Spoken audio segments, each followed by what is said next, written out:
Welcome aboard THP Universe. We are live. I'm your host, J-Dax, and joining me today is my compadre in crime, Scooby45 is here. Scoob, wave to the THP Universe. And joining us is Ryan Hawk, THP staff writer extraordinaire. And we're going to talk tonight about all things Victory Cup, Mizuno goodness. We're going back-to-back nights, but we start here at the Victory Cup with Mizuno Golf. Real quick, we're gonna break this down for you. We're gonna go through every match. We're gonna explain why the sportsbook odds are the way they are, and we're gonna spend a lot of time talking about the gear, which is super awesome. But Victory Cup's been around for a little while, right? Like in last year, Team Vosh minus Vosh was able to overcome the smallest combined cap in THP history of Team Walker. They were able to get it done on Singles Day. We don't have Singles Day this year. We'll talk a little bit more about the formats. This one's always a good one. Right, it's always super solid, but this year's is an irons year, and so we're gonna get clocked in and talk about that. Like when you think Victory Cup, Hawk, like what do you think about? I think it's all about the equipment, but it's kind of it's unique in our equipment events or our equipment centric events in that it does lean towards a competition as well. It's always something that people are looking forward to seeing. Really one of our premier experiences of the year. Yeah, Scoop? I mean, for me, it's the time you get to spend with Bosch and Walker Texas Ranger. I mean, we've seen them interact with the forum before and continuously now. I mean, watching Bosch talk club tech, and that's just a treat for a bunch of internet golfers here. And to know that, you know, we've got, 12 THPers heading down to be able to have those conversations down in Texas, good food on the table. And that's where my mind goes when you say Victory Cup. So before we get to the gear, let's talk about the course. We're going to go back-to-back nights. We're going to go back-to-back experiences, and we are at Briggs in San Antonio, Texas. Briggs Ranch, super great golf course, very wide off the tee, but there's places where this is a tough. I think it's fair. It's in the heart of the Texas Hill Country, so it traditionally runs firm and fast. The greens are a little bit faster than probably what you're playing at home, and the wind can pick up and cause havoc with club selection and just like keeping the ball where you need to keep it, because you got to get it close to the hole to score here. We've all played it. Mm-hmm. We've all played Briggs. What are your thoughts? I'll go to you, Hawk, first about Briggs. It is an open course off the tee, though I think it's a little bit deceiving in the sense that it's a course where angles really matter. So yes, you might be able to find your ball with a somewhat crooked tee shot, but in a lot of situations you may not have a good layup on a par 5. You may not have a decent approach shot. A lot of times the visuals are really bad if you're at the at the wrong angle as well. Like hole 4 and hole 5 really are good examples of that. I've seen birdies on both of those holes. I saw an eagle on 5, but I've seen some pretty big blowups on those holes too. Lots of difficult collection areas if you miss the green. It's a fun place to play. There's no doubt about it. One of my favorites. I think it's unlike anything else in the Dormy network. There are also some very tough bunker shots that you find yourself in some of them bunkers. Scoob, you played out there. What are your thoughts on Briggs? I mean, I think we're going to break down the key holes here in a little bit. The one thing that I think we'd be remiss for not talking about Briggs is the food. Food is superb. They're going to have a grilled cheese dinner. That's going to be awesome. They're going to have some barbecue. We got the taco truck that comes into play around the turn. If you're down at the turn, you got the taco greens on your hand. What's that approach into 10 going to feel like? A little small green, well bunkered, Fazio design. It's a great track for team events like this. I think it lends its well to longer hold matches because some of those finishing holes are really cool. Like, 15, 16, 17, if matches can get there in the 18 hole format. Some of the key holes, I like the 6-7 turn. I know, Hawk, you loved hole 6 when we played it together. We all like 6. I love that little turn at 6 and 7.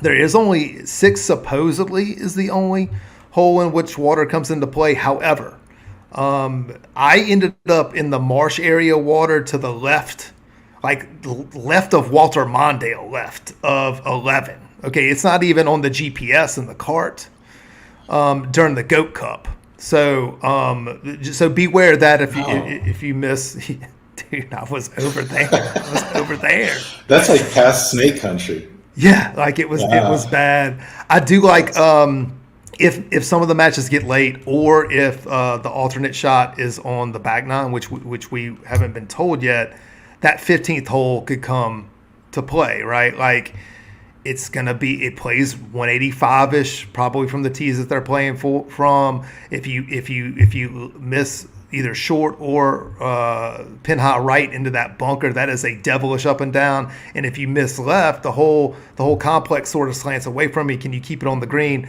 Hawk, what about you? What holes do you think are going to be key as we break this down? I think 13 and 14 are going to be pretty big, especially in the matches where we have higher handicaps. 13, we talked about it on the forum earlier today, just a beast of a par 5. The green there is probably one of the most ridiculous greens that any of us have ever seen in our lives. Being in the right tier is vital, just not to have a almost guaranteed 3-putt. 14, the short par 4. A lot of people do try to drive that green, but if you choose not to, the bunkers on the left side will ruin your round really quickly. I saw actually a group of 4 of us all took a trip in that bunker, and I don't think any of us took less than 2 shots out of it. So I think a couple matches could really turn right on those 2 holes. Scoop, what are your favorite holes out there? I mean, my favorite is 6 for someone who plays the habitual fade. I love how it just channels everything back to the fairway. But I think when it comes to the Mizuno Cup, I'm watching 16 and 18. 16 is that par 4 with that kind of perched green that you need to be able to hit and hold if you want to have a chance to put up a score there. And then 18, the way that it's tucked over those 2 bunkers and has those multi-tiers, if you need to make a putt, your distance control needs to be spot on and hit the right tier. You got to make that clutch putt on 18. Those are the 2 that I'm keeping my eye on. It's very firm around the greens. Maybe like you can putt from off the green. There's a lot of chances to have some creativity if you do miss the green at this course. But if it doesn't go well, it could lead to some big numbers. But let's talk about the gear. I'm super excited to talk about the gear. When we talk about Mizuno irons, we're going to talk chromoly, right? Nickel chromoly, actually. Okay, I stand corrected. Nickel chromoly. Yes. This is a very popular offering or launch whenever the hot metal stuff comes out from Mizuno. Ron, you reviewed the gear for the forum. Talk to us about the gear. Yeah, so I did review the gear. I also had a chance to talk to the team at Mizuno very in depth about the irons as well. So, much like the JPX 923s, which are insanely popular, the line here in 925 has 3 sets: the Hot Metal Pro, and they have a high launch version as well. Interestingly, no participants went the high launch route, so we won't talk about this too much here. But really, among the hottest and most forgiving irons on the market, bar none, if not a clear winner as far as hottest and most forgiving irons go. The big difference I think that we saw this year was a change in their face technology. So they've had a chance now with nickel chromoly to really dial in exactly what they can do with that material, right? And push the limits as far as they could. So these irons have always really pushed the limits as far as core goes. So that's coefficient of restitution, basically a measurement of how hot the face is. They've always pushed the envelope when it comes to COR. with these, they even went a little deeper, and they've really thinned out the face. They put out what they call a Cortec design with contour ellipse face, and it's not just the typical, oh, we tweaked this, we tweaked that. It's really a redesigned face altogether. Thinnest point in the face is 1.2 millimeters, if you can really kind of envision that. It really is, and the fact that they were able to maintain durability, feel, all those things with a face that thin is even more impressive, I think, too. But a big focus this year for Mizuno was to not only hammer the distance and forgiveness thing. Both of those are really important aspects of irons in this category. But what we've seen, and maybe one of the only complaints I saw about the 923s was just that sometimes they could be maybe a little too low spinning for certain golfers to find much use out of. So with this iteration, they've bumped the launch by inserting tungsten down into the face, or lower in the iron head, I guess I should say. And the net result has been really they've been able to maintain the speed and the forgiveness, but increase their launch and spin a little bit. So players should see they should see a little more control, better dispersion, better control going into the green, better ability to stop the ball on the green as well. Whenever I think about these irons, I just think about the word efficiency, and this is gear nerd talk, but we all know what smash factor is, right? Mm-hmm. And the ability of these irons to not only launch really high, get in a decent spin window, but also just be crazy efficient, sort of blows my mind. And I mean, if I saw like a half a ball miss on the face from center and just basically no difference at all in terms of efficiency, and out by the edge of the grooves, really just very little drop off. I mean, there's a distance loss out there, but it's pretty spectacular when you look at it. But really, really great set of irons, all three of them. I think that these guys are going to love these irons, and I'm hoping that they can get themselves into positions to hit some good shots. Right? Yeah, for sure. I hit them this weekend. I've always loved the Hot Metal Pros. In fact, when the Tech Studio was here in Middle Tennessee, not here, I'm actually in Birmingham today for work, but when it was in Middle Tennessee, there was a set of 921 Hot Metal Pros in the studio that would periodically disappear all the time. And Josh was like, "Did you take them?" And I would go play with them. So, Scoob, talk to me about the gear selection of some of this nickel chromoly goodness. Nickel chromoly goodness, and I guess little tungsten low and forward to help control, hit those greens at Briggs is what we want to see. But so we've got 6 Hot Metal Pros amongst the 8 THPers with their selections, 2 Hot Metals, a mix of wedges that the gents are going to get here in a couple days between the T series and the S series. And then 2 of the golfers, and we'll get into it as we break down the teams, went with put some fly highs on top of the bag, which near and dear to my heart as a hybrid player, the 4 and the 5 in one case. Fly high is really interesting too. Yeah. 10 years ago I reviewed the Fly High, which was one of the least attractive golf clubs I've ever seen in my life, and this version is just really impressive. Nice shape, sounds really good. Really tends to launch the ball and add a decent amount of spin. It's a club that I wasn't sure would end up staying in my bag, but right now it's there. It's not going anywhere.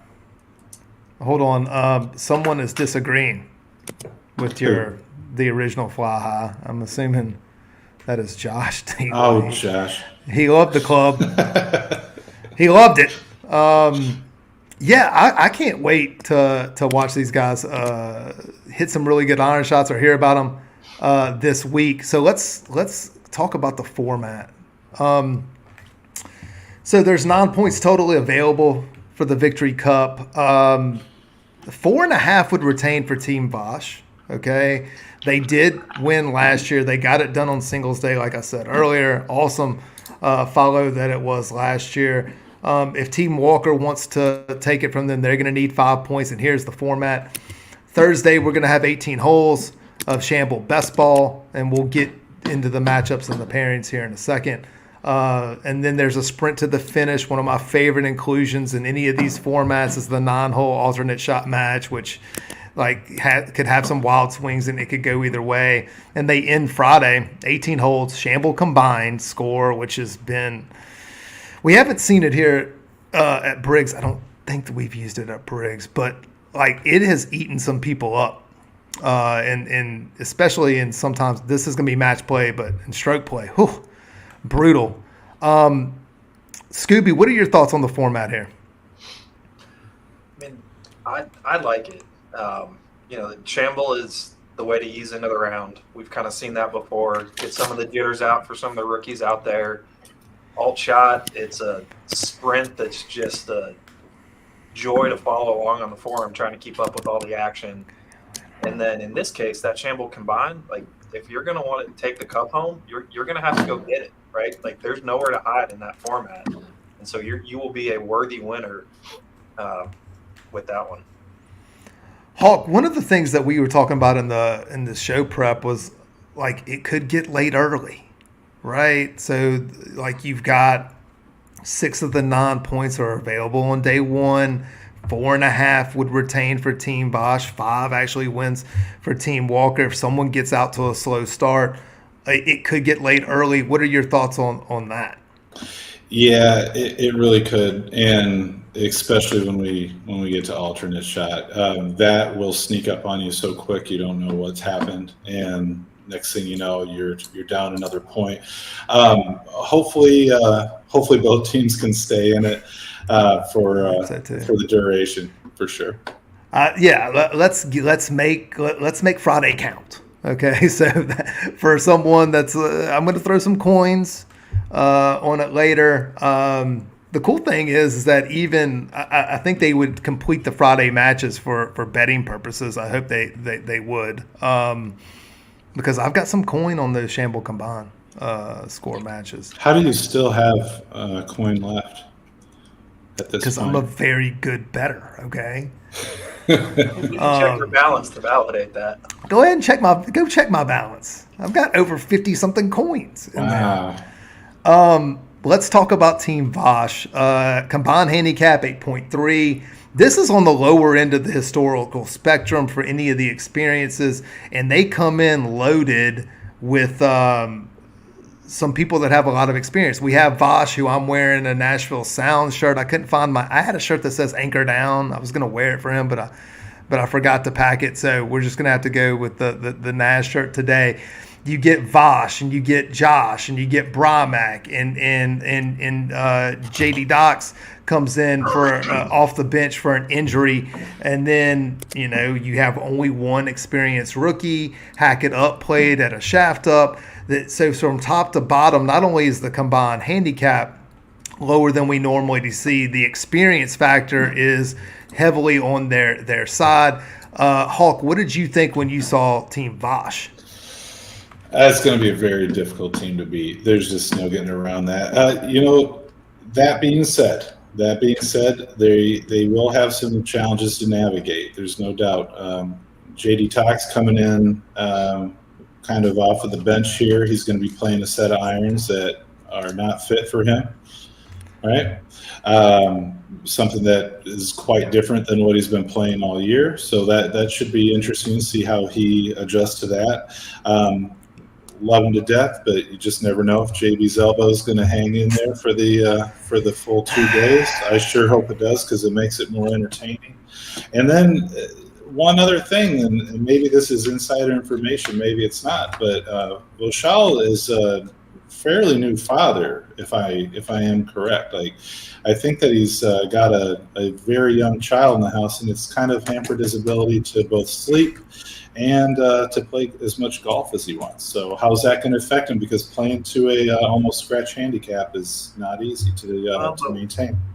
I mean, we heard that on the podcast with number 2, and congrats to Vosh and family there. But we also heard on that same podcast, if I recall, that he went under par back-to-back rounds.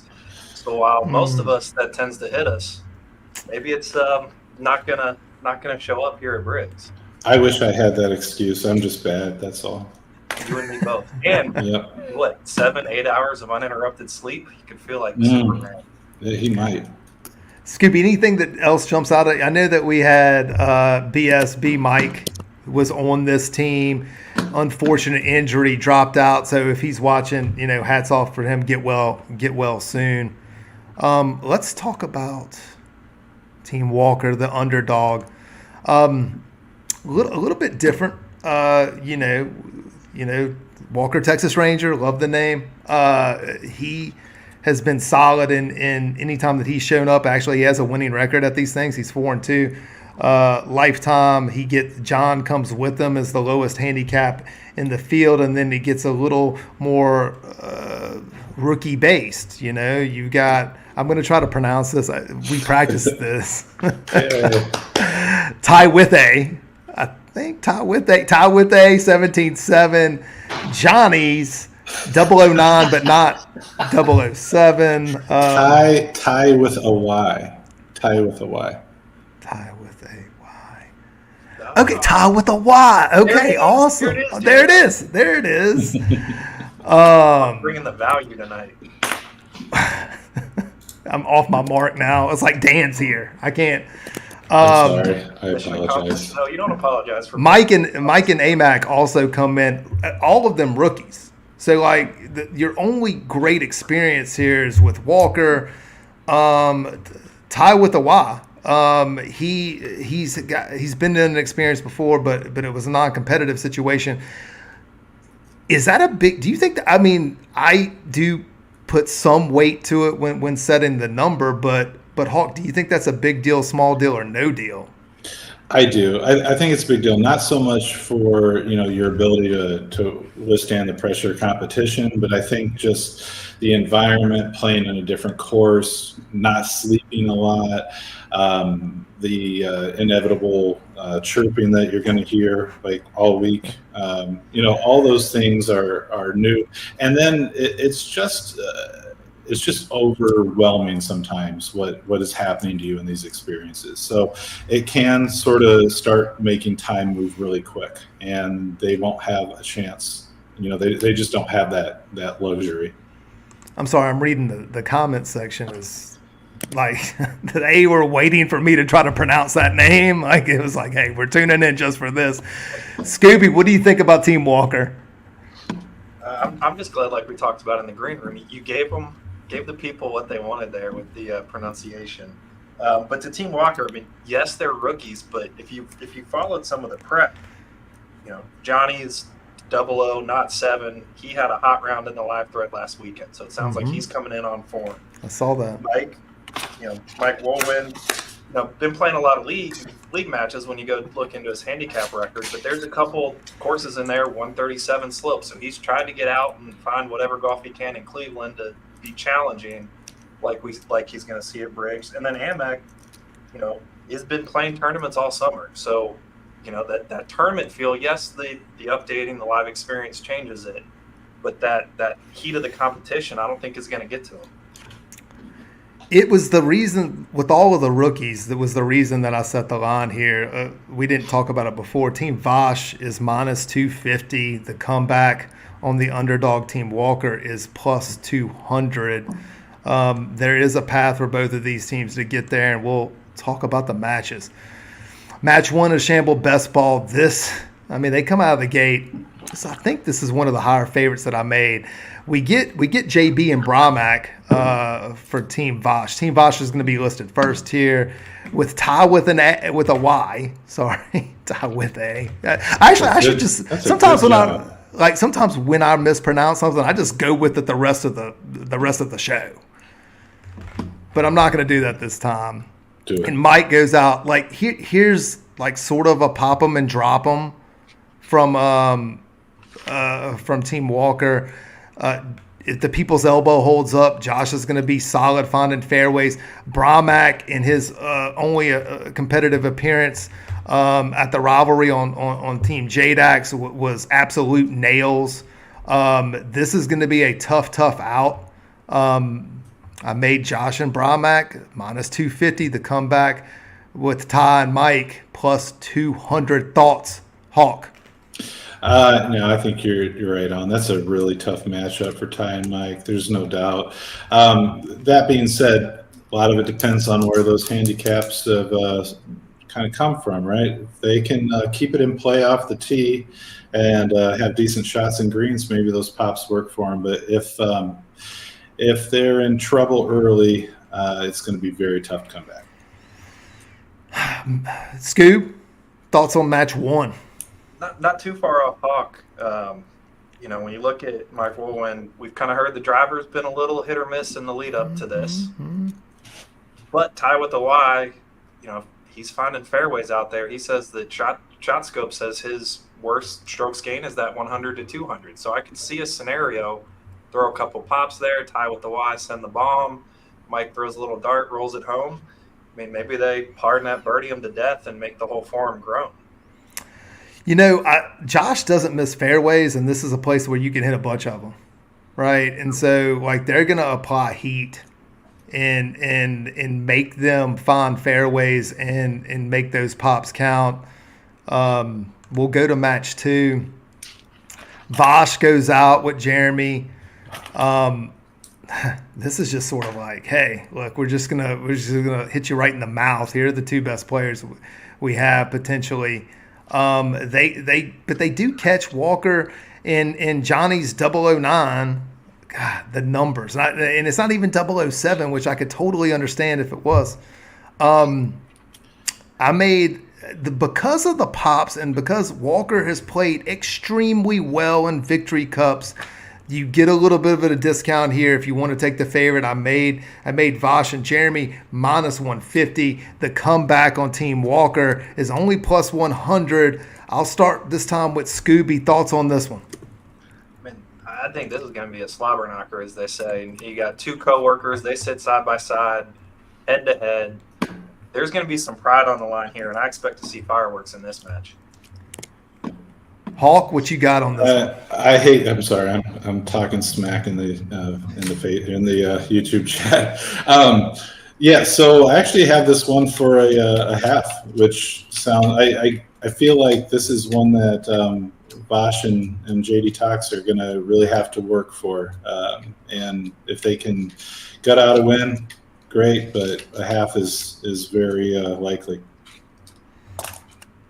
I think that you could get some value taking the dog here. My coins, I've already bet the favorite because that's kind of what I do. But I think this one's a very pivotal match in that first stanza. We'll go to match 3.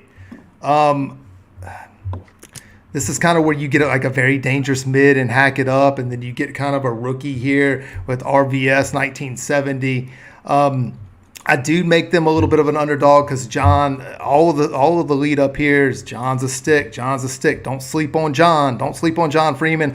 I'm not sleeping on John. I made him and AMAC big favorites here at minus 200. I'll start this time with Hawk. Thoughts on this one? Yeah, the line's right on this, I think. I think Freeman and AMAC win this one pretty easily. Scoob. I disagree. I think you're heavy here.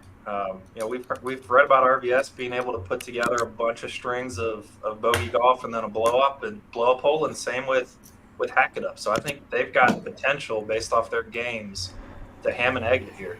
I think you're heavy. I think we got a live dog. You think I'm a little heavy with them? Mids are always dangerous in this sort of format. If Hack It Up starts finding a bunch of fairways, then RVS could potentially use some pops that are advantage because John and AMAC is not going to get.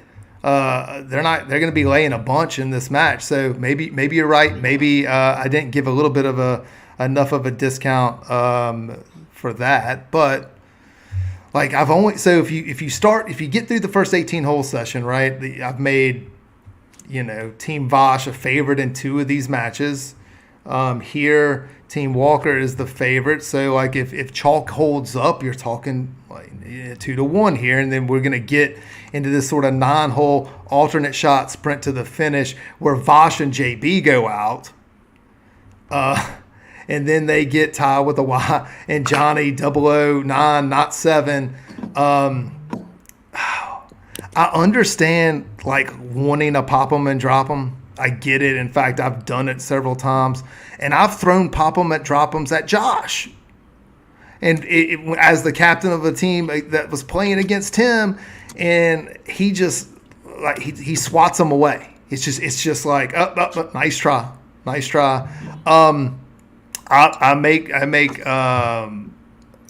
I make JB and Vosh a huge favorite here, minus 250. And what that means, if you're not familiar, you got to put 5 coins on them. If you bet 5, it only pays 2. So there's that. Hawk, what do you think about the pop 'em and drop 'em here? Set 2 17s in an alt shot match. I know it's only 9 holes, and they're going to be popping a lot, right?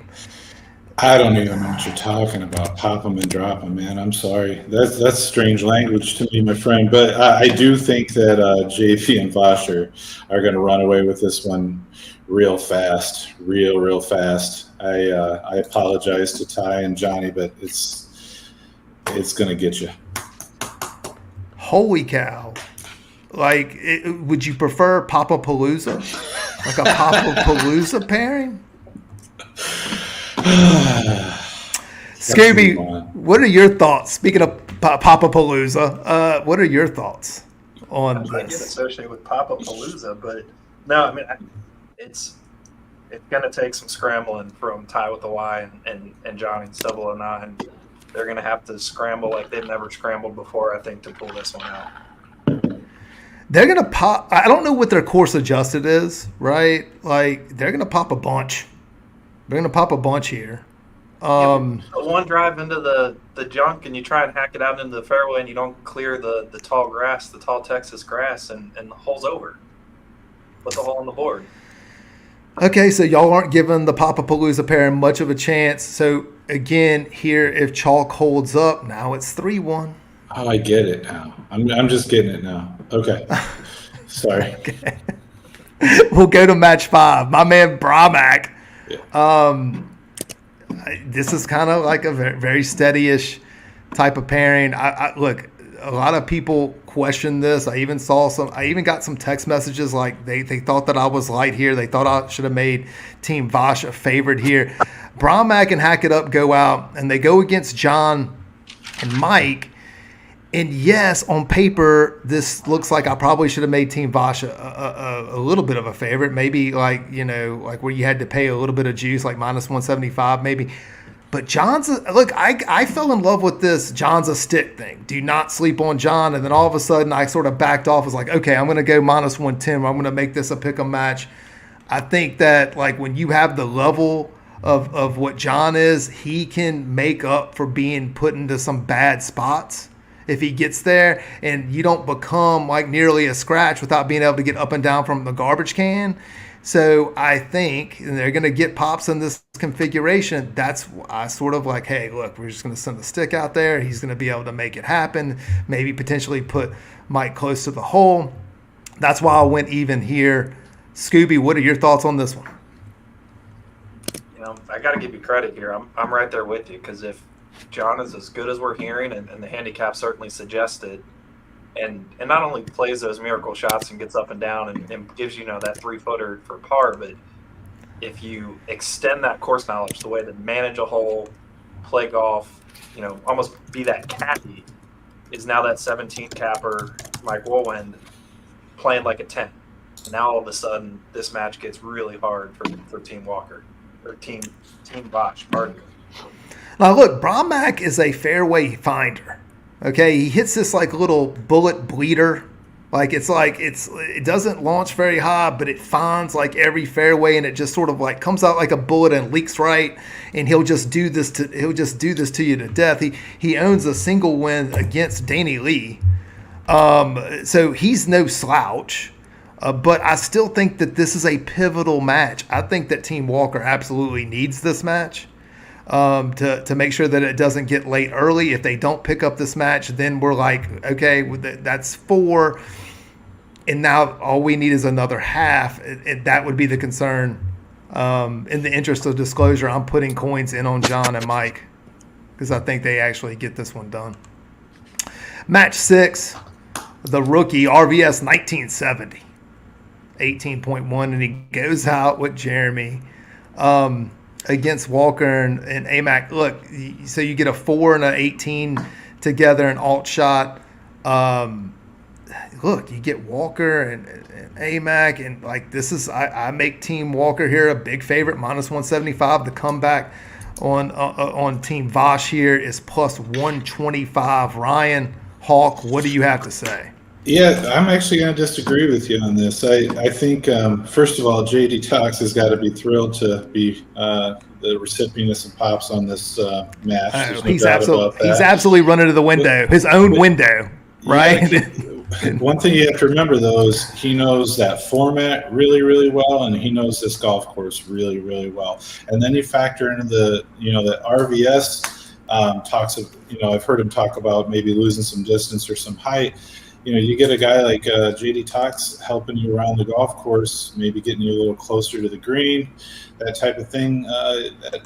That 18.1 might turn into a 12 pretty quickly. So I actually have them taking this.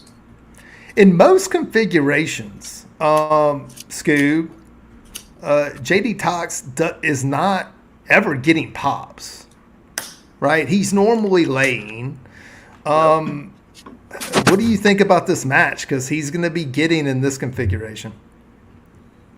Is it going to put him off his mark? Is he going to be uncomfortable trying to do too much, getting pops? I don't know. We'll find it. But I think on this one, being Team 5 hybrid and seeing that RBS put the 5 fly high in it, I think that's going to carry this alt shot to a point there. The 5 fly high. Like we talked in the green room, makes me want to go. They make it in a 6, right? And soft. They make it in a 6 and a 7, I believe. Okay. It depends on your iron set, but yeah, you can think more up to 6. Okay, awesome. I'm already thinking about Gear Ponder happening right now. Hey, if like $150, dude. It's insane. There's no Ponder. This just do. Go play. It's a hybrid for $150 and a good one. And it's a good one. Yeah. So if we get out of day one, and we're still in this, we're going to come back for 3 matches, 18 holes, Shamble combined, and then we get my man Bramac and Vosh. They go out against Johnny's and AMAC. I make Team Vosh here another big favorite, -200 in the comeback, +150. Ryan Hawk. I mean, give me the case for the upset here. Give me the case for the upset. Well, here's the thing. I actually did put an upset, but I'm looking at it. I'm kind of wondering where that came from. But, yeah, let's just go with it. I think Vosh is going to sleep in. He's going to miss the first tee. And congratulations, Johnny and AMAC. No, I think that I think my line of reasoning was more related to the pops on this. They could drop a pretty big number here and there, but let's see him go out there and make it happen. Now, some of our consensus, Scoob, was like, unless some upsets occurred, like we may get out of day one, but one of these two, this could be the match, right? This could, like, if chalk held up, you're talking 4. This would be 5. Thoughts here? Am I on the right track there or no? I think you're on the right track in terms of Team Bosch likely gets this one and where that line is set. And I can't believe I'm agreeing with JB that I think they win this match. Oh, so is he saying something? He's guaranteed the win? He's saying this is going to seal it. I disagree with that statement, but Bremac is really looking forward to coming off the taco truck, and we're here for the food. And really looking for holes 10 through 13, kind of that opening back 9. I see that's where he's going to it's going to be a second lap, maybe third lap around, hammer down and close this one out for Team Bosch in terms of this match. So I think like this is not like if you're pulling for the upset here, this entire comment that I just showed is not what we want to see. Looks like Mike needs a range sesh. Is it too late to change my green room pick? I think Mike is being sarcastic at our. Actually, I never said anything about your driver, Mike. It's these guys. I'm just They're like parroting what you that. put on the forum. That's all I got. They've always been that way, though. So let's move on to match six. Match six. No, I'm sorry, I got lost because I went out of order. Match eight. We're on match 8. Yeah, match 8. Yeah, we're on match 8. My bad. Apologies. So JB goes out with Hack It Up. Look, Mike. Look, I already made Team Vosh here another big favorite minus 175. Now there's driver issues and emergency range session. Now I feel like maybe that I need to go to the window right now and put more coin on Josh and Hack It Up in this match, because I think I gave a discount because we're having emergency range sessions tomorrow from Mike, and they're plus 125. Scooby, I'll start with you. We saw the comment live from one of the participants. Doesn't like what's going on. But, it is Shamble combined. He may not have to pull his driver out. So, I guess the better question is, how are your irons doing, Mike? That's what I want to see in the comment. How's the iron swing? Because right now, he could just sit in the cart, enjoy Prescott, let Walker, Texas Ranger, do the work off the tee, and then you're fighting Day 2 JB, which sometimes can be a little dicey, and then you've got Hack It Up, who says, they love shambles because you can hide a blow-up hole, but in Shamble combined, you can't hide anywhere. No, you can't. Hawk, what do you think about this? There's nowhere to hide. Well, it's hard. Yeah, it's a tough format. I don't know. I think Texas Walker is. I think he's a tough match, no matter what no matter what you think. But I think Mike's biggest issue that he's going to face here is he's moving from a very different iron into the irons that he's going to be playing after the Victory Cup. And it might take him some time to adjust because those things are hot. Does he get there by day 2? I hope he does. That's for sure. I think that they're going to be okay off the tee, but I still am giving JB and Hack It Up this one. Look, I know that we've had an ongoing narrative that day 2 JB is like not the same as day 1 JB, but since the elbow's healed up, like I haven't really seen that. That was so last year, Scooby. Okay, so let's just I don't even play on day 2, so. Right. Well, let's hope this whole thing gets here, right? Match 9.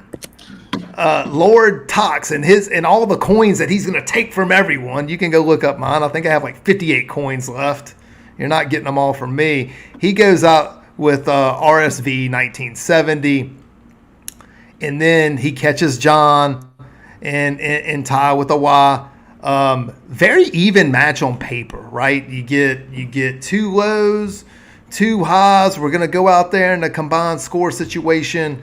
I did make the lowest cap in this match, the slight favorite here. So Team Walker gets the minus 150, where you're paying a little bit extra vig, and you get basically Team Vosh here at even money at plus 100. Hawk, thoughts about this one if it gets there?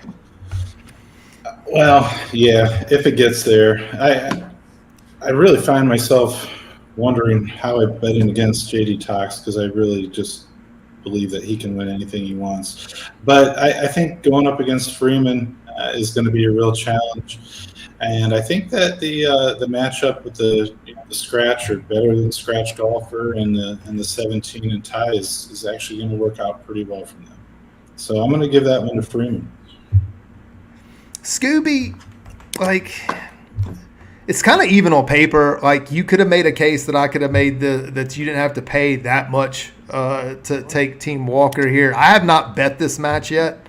So talk me into who do you think is going to win? See, that's the hardest one to talk you into when you look at this, right? Because it's fairly even on paper. JD Tox is getting a couple strokes, looks like. Otherwise, it's evened out. We hear John Freeman's a stick, but we see what JD Tox does in these team events and carrying, helping higher handicappers get around and put points on the board. So I don't know. I'm conservative. Put your money, keep it in the bank. So we're not betting this match, is what you're saying? Like It's a toss-up. you Flip a spoke coin. for like 30 Flip a something coin. seconds to like, hey, we're passing. I'll probably lay Maybe the he says Josh is a lock, or John Freeman's a lock, so pick the other side. Okay. So we've picked all the matches. We've talked about the participants. Let's close the show. Predictions and final thoughts. Like I've learned a whole ton about the nickel chromoly. We talked a ton about the gear, which, Hawk, I appreciate you coming on and helping us out. Gotcha. So give me some final thoughts, Hawk. Predictions. You make a prediction and some final thoughts here. Okay. Well, on paper, I think that, and if you look at the betting lines, or at least the contest lines on the forums, it's pretty strong evidence that Team Vosh is the favorite in this. But I think that this is going to be a little closer than we think. I'm going 5-4 Team Vosh, and I think it comes down to matchups and the formats, right? So while Briggs Ranch can be pretty friendly to higher handicaps, it does tend to produce some big numbers with just small misses. And those couple matches there with two high handicaps teamed up could be a tough one to get past for Team Walker. Yeah, the Papapalooza, like we saw some matches. I think that if this doesn't go 2-1 Team Vosh and that opening 18 holes, then this may be anybody's ball game, right? And we don't offer live odds on the sports book, the THP sports book yet. But if something was amiss that they got out of that session, like 1.5 to 1.5, or even up, I would totally change, like potentially who was favored to win this thing. Scooby, what are your final thoughts and predictions? I've got two things that really lead into my prediction right now. One, the collective THP universe is on the side of Team Bosch. If you've been following the experience in event threads, you know what the collective universe's record is in terms of picking winners. That's point one. Point two, Walker hooked up all the participants with the BRD4 golf bag, with the logo, Victory Cup, with the forum name. Bag. That's the Sweet bag, bringing the swag. I think that means karma. I think that means Team Walker upset 5-4. Ooh. Wow. I like it. I'll close the show. Look, the THP universe on the contest thread favors Team Vosh roughly 66-33-ish. It's like 2/3 to 1/3. So if you haven't made a pick in the contest, your implied win odds are way better taking Team Walker right now than taking Team Vosh if you want to win the contest. But coins are different than sort of implied odds to win the contest. I just think it's a little too much for Team. I wouldn't be surprised if this thing got to day 2. Of course, I do think that maybe it could come down to that match 8 or 9 with it still in the balance. I'm going to take Team Vosh anchor down. I'm going to lay the heavy chalk and take Team Vosh. Reminder, join us same time tomorrow. We'll be back. Hawk won't be with us. Tomorrow night we'll have J-Man with us talking about totally different experience. But that's all I got to say. Super great show, guys. I appreciate y'all jumping in. So for Hawk and Scooby, this has been J-Dax, and we are out. Thanks, guys.